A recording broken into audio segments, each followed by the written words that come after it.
నువ్వెన్ని వాంటెడ్ కాలం చూసినా నీకు ఈ జన్మలో ఉద్యోగం రాదు. దాని గోలమర్చిపోయి కళ్యాణానికి సరేను. ప్రస్తుతానికి నువ్వు చేసుకోకపోయినా అని ఒక్క మాట అనేస్తే చాలు. ఆ తక్షణమే నేను 5-6 దగ్గర కట్నాల పేరితే అడ్వాన్సులు పుచ్చేసుకుంటాను. కన్న తండ్రిని బ్రాహ్మణోత్తముని నా మాట కాదంటే కళ్ళు పేలిపోతాయి. నువ్వు ఒప్పేసుకుంటే వచ్చే జన్మలో నీ కడుపున పుడతాను. ఏమంటావు? నువ్వు కాదంటావని తెలిసినా అవును అనాలని కోరుకుంటున్నాను. నాన్న, నేను నీకు చెప్పే మాట ఒకటే. రేపు ఈ పాటికల్లా ఏదో ఉద్యోగం సంపాదిస్తాను. ఆ తర్వాత నీకు వచ్చి కనిపిస్తాను. వస్తా. అహంకారంతో పెడుతున్నావు. అష్టదరిద్రాలు పట్టుకుంటాయి. కనీసం నాకు అప్పులన్నా పుడుతున్నాయి, నీకు అవి కూడా పుట్టవు. నా కడుపున పుట్టిన కొడక, ఇది నా శాపం. పేరేమంటావు? నా పేరు రాజా అంటారండి. నువ్వే అలాగంటావా? అందరూ అలా అంటారా? నా పేరు తెలిసిన వాళ్ళు అందరూ అలాగే అంటారండి. ఇన్స్ట్రక్టర్ గా పని కావాలంటావు. ఆ పని కాక వేరే పని ఉందండి మీ దగ్గర? గుడ్. ఏమాత్రం ఎక్స్పీరియన్స్ ఉంది? కళ్ళు మూసు కారు ఊరు చివరి దాకా నడిపేయగలండి. Very good. లైసెన్స్ ఉందా? లేకుండా ఎందుకు వస్తానండి? ఎవరికైనా నేర్పగలవా? రాని వాళ్ళకి మాత్రమే నేర్పగలనండి.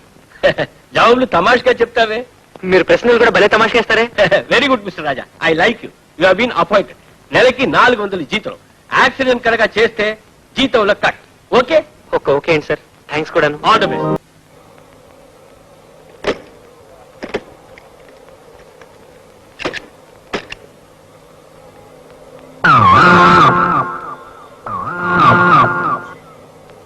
గురువు గారు, ఎందుకండి మీకు డ్రైవింగ్? క్లచ్ అందటం లేదు. క్లచ్ అందితే రోడ్డు కనపట్టలేదు. అలాంటప్పుడు ఎందుకు చెప్పండి? నేను నిలబడే డ్రైవింగ్ నేర్చుకోవాలి. ఎందుకంటే మా ఆవిడ కారులో కూర్చోబెట్టి ఊరంతా తిప్పాలి. మీకు పెళ్లి కూడా అయిందా? చూడండి, మీకంటే మీ ఆవిడ నేర్చుకుంటే బెటర్. అది నాకంటే 6 అంగుళాలు చిన్నది, అందుకే నేను నేర్చుకునేది. పదా నేర్పు. మీలాంటి పెద్దవాళ్ళు మా ఇన్స్టిట్యూట్ కి రావడం నిజంగా మా అదృష్టం sir. It's all right mister Murthy. మా అమ్మాయి జూలీ డ్రైవింగ్ నేర్చుకోవాలని సరదా పడుతుంది. కావాలంటే 12 మంది డ్రైవర్స్ ని పెడతానమ్మా. నువ్వెందుకు నేర్చుకోవటం అంటే వింటం లేదు. భలేవాళ్ళు సార్. ఈ రోజులో ఎంతో మంది ఆడవాళ్ళు సొంతంగా డ్రైవ్ చేస్తున్నారు. ఎంతో మంది సొంతంగా డ్రైవింగ్ చేస్తున్నట్టే ఎంతో మంది యాక్సిడెంట్స్ కూడా చేస్తున్నారు. పొరపాటున మా జూలీకి ఏమైనా జరిగితే? ఏమిటి డాడీ ఇక్కడికి వచ్చి కూడా ఇలాగే మాట్లాడతారు? చూడండి మూర్తి గారు, నాకు జాగ్రత్తగా భద్రంగా ఏ ప్రమాదం రాకుండా డ్రైవింగ్ నేర్పించి ఏర్పాటు చేయాలి మీరు. ఎస్ మిస్టర్ మూర్తి, మా అమ్మాయి మాట కాదని లేక ఒప్పుకుంటున్నాను. అలాగే సార్. రాజాని బ్రహ్మాండమైన డ్రైవర్ ఒకడు ఉన్నాడు.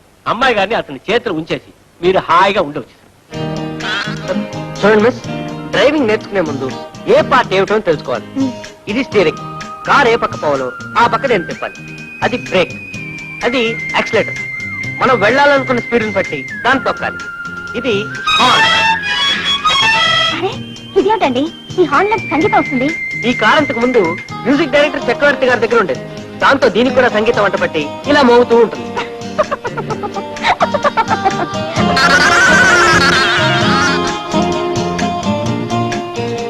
ఇదిగో ఈ తాళాన్ని ఇలా తిప్పి గియర్ ఇలా మార్చాలి.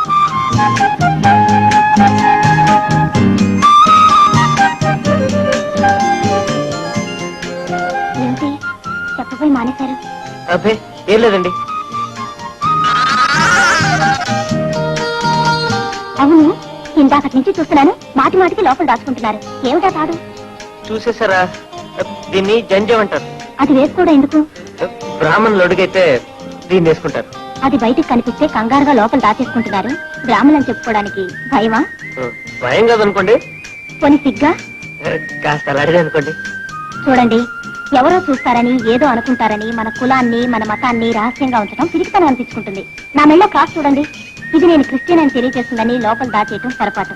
అలాగే మీరెవరో తెలియజేసే జంధ్యాన్ని లోపల దాచేయటం కూడా పొరపాటు. నాకు అర్థమైంది. ఇక నుంచే పొరపాటు చేయను. మీరే చూస్తారుగా. పదండి, ఈ బాటికి మిమ్మల్ని ఇంటి దగ్గర డ్రాప్ చేస్తాను. రేపు మార్నింగ్ వచ్చి పికప్ చేసుకుంటాను. అలాగే. Thank you.